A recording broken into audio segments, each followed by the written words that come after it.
আসসালামু আলাইকুম। আজ শেয়ার করব একদম ঘরোয়া মশলা দিয়ে মুরগির তেহারি রান্নার রেসিপি। কম মশলা দিয়েও যে ভালো স্বাদের তেহারি রান্না করা যায় তা এই রেসিপি শেষ পর্যন্ত দেখলে বুঝতে পারবেন। কড়াইতে হাফ কাপ তেল গরম করে হাফ কেজি আলু এমন লালচে করে ভেজে তুলে রাখবো। এবার সেই তেলে 1 কাপ পেঁয়াজ কুচি বেরেস্তা করে তুলে নিব। 2 চামচ আদা রসুন পেস্ট, 2 চামচ পেঁয়াজ বাটা, 1 চামচ লবণ, খুব সামান্য জয়ত্রী জায়ফল বাটা দিব। এই একটু চিমটি পরিমাণ হবে। আর দিচ্ছি 1 চামচ আস্ত জিরা ও শাহি জিরা। শাহি জিরা না দিলে সমস্যা নেই, তবে দিলে খাবারের স্বাদ ভালো আসে।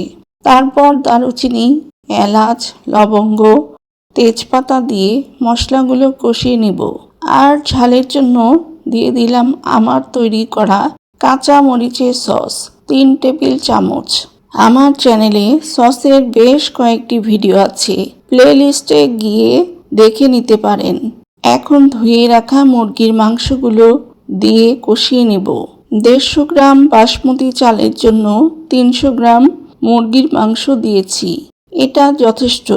চাল যতটুকু নিবেন তার ডাবল মাংস নিতে হবে। 3 চামচ ঘি দিয়ে দিলাম। মাংসগুলো বেশ খানিকটা সময় কষিয়ে নিব। মাংসের স্মেল না যাওয়া পর্যন্ত কষাবো। প্রায় 10 মিনিট মাংস কষানোর পর বাসমতি চালগুলো ধুয়ে দিয়ে দিলাম। সঙ্গে ভেজে রাখা আলু, 1 কাপ মটরশুঁটি দিয়ে সব কিছু কষিয়ে নিব। বাসমতি চাল 30 মিনিট ভিজিয়ে রেখেছিলাম। তেহারি পোলাও সাদা হয়। তেহারিতে কোনো গুঁড়ো মশলা ব্যবহার করার প্রয়োজন নেই। এই রেসিপি ফলো করে বাড়িতে একবার রান্না করে খাবেন। এখন দিব হাফ লিটারের চাইতে একটু বেশি গরম পানি। এখানে গরম পানি দেওয়ার চেষ্টা করবেন। অনেকে আলু পরে দেয়, তখন দেখা যায় আলুর ভেতরটা কাঁচা থেকে যায়। আমি চালের সাথে আলু ভাজাগুলো দিয়ে দিলাম। খুব সুন্দরভাবে আলু সেদ্ধ হয়ে যাবে। 10 মিনিটের জন্য ঢেকে দিলাম। 10 মিনিট পর ফিরে এলাম।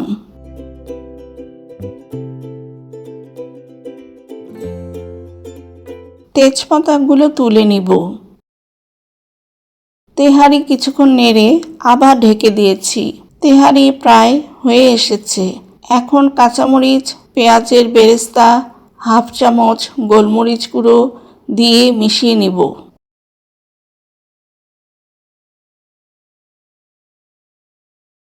রান্না শেষে আরও 2 চামচ ঘি দিয়ে মিশিয়ে নিব।